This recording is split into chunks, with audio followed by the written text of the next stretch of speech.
China is a major supporter. China's project. China now has plans to take over the moon. If you come across negative coverage about China, consider this. It might come from a $1.6 billion US government fund. On September 9th, the US House of Representatives passed H.R. 1157, greenlighting $1.6 billion to counter what they call Chinese influence. 1.6 billion is nearly double what CNN spends a year. How will this money be spent? Why is American taxpayers' money being used not for roads, not for healthcare, but to focus on China? The Chinese Communist Party presents the greatest threat to American values and American national security. Before diving into H.R. 1157 itself, something interesting caught our attention: China Week. The US House passed 25 China-related bills in early September. H.R. 1157 is one of them. But why the sudden frenzy? On July 8, 2024, Speaker Mike Johnson previewed his goal at the Hudson Institute. Our goal is to have a significant package of China-related legislation signed into law by the end of this year. The bills target various sectors, targeting a wide range of top-performing Chinese companies. The message is clear. If a Chinese company is leading, it becomes a threat in the eyes of US lawmakers. But let's be honest, the odds of most of these bills becoming law are slim.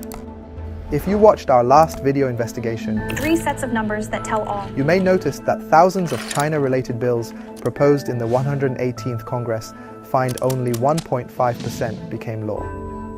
To be exact, it's 13 laws. So what is the big fuss over China Week? Simple. It is pre-election posturing. With the 2024 election right in the corner, Washington lawmakers are scrambling to compete for the limelight and demonstrate their hard stance on China, as if being tough on China is a guarantee to win. Because the White House has chosen not to confront China and stand for Americans' interests, House Republicans will. Who are driving the China Week? A closer look at the sponsors of the 25 bills reveals that many of them come from this group: House Select Committee on the Chinese Communist Party. By the way, they just got a wrong name.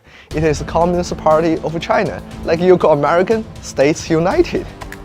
This committee, which has been around since January 2023, has been laser focused on pushing legislation that portrays China as the biggest threat to US. Our investigation found that 12 of the 25 bills passed during China Week are directly rooted in recommendations from the committee's May 2023 10 for Taiwan report and its December 2023 economic report.